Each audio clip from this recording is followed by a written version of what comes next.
loads for O&S gauge hoppers and gondolas, and I'm going to show you how to make a coal load for a Weaver 3-bay hopper. These hoppers will also fit the new Lion Scale hoppers that are released now.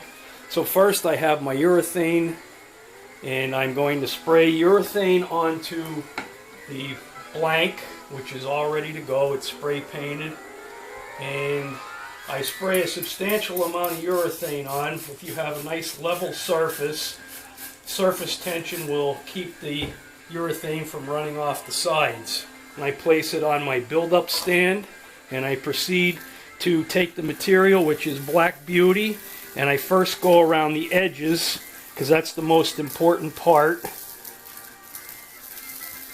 And this doesn't take very long. I have this in a cardboard box so that any unused material can be collected after the load is completed. After the edge is done, then I begin to fill in the middle. You want to do just a thin layer, because every layer is going to get another coat of urethane.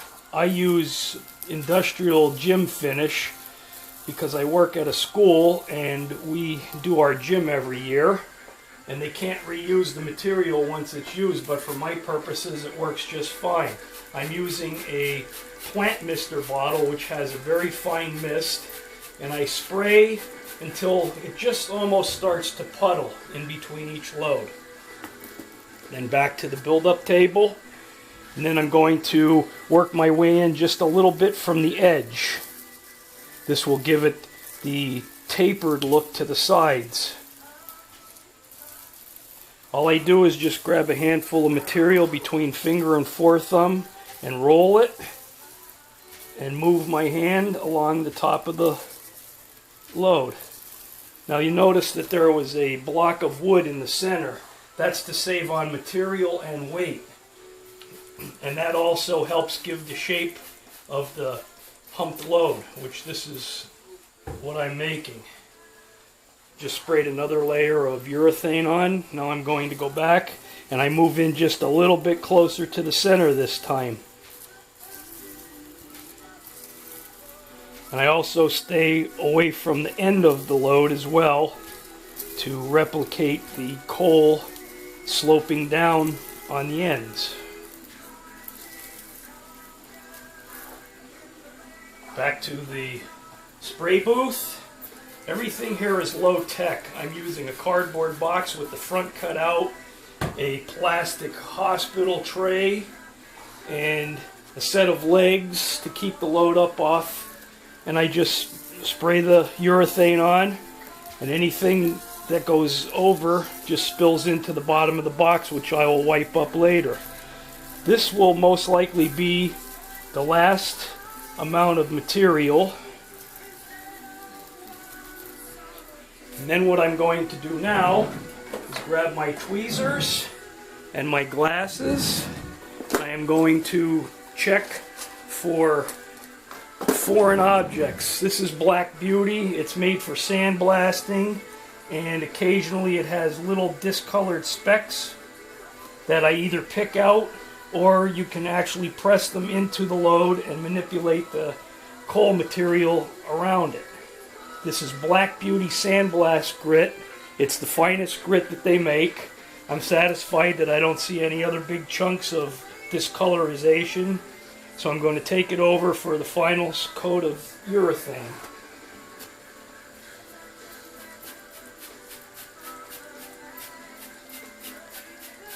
After the final coat of urethane is applied, I'm going to put it on a drying board.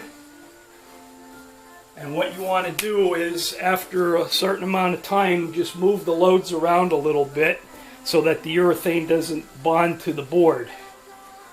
And basically that's about it.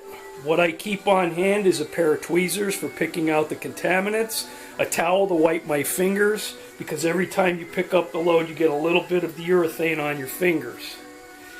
I have a file that I use for filing the edges.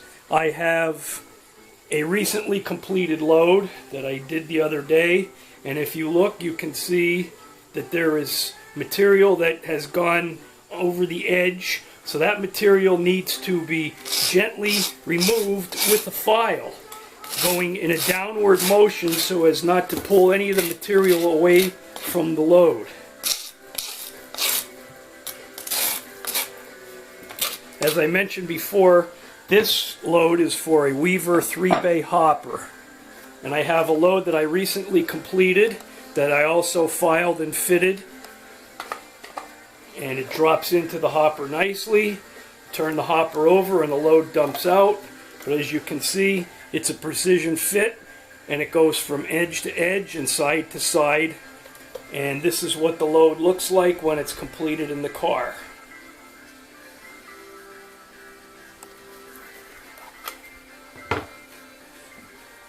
This other load is what's called a hump load.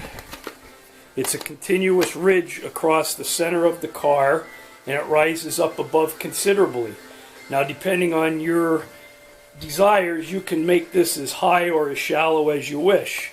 And if you want to make an auto flood load, you can take a piece of wood and gently press down on the top of the load, and as you can see, it will leave a flattened area, and this will simulate the auto flood loading mechanism where the loading part drags across the top of the load, causing the coal to flatten out somewhat. And that's for a Weaver 4-bay hopper. And basically, that's about it.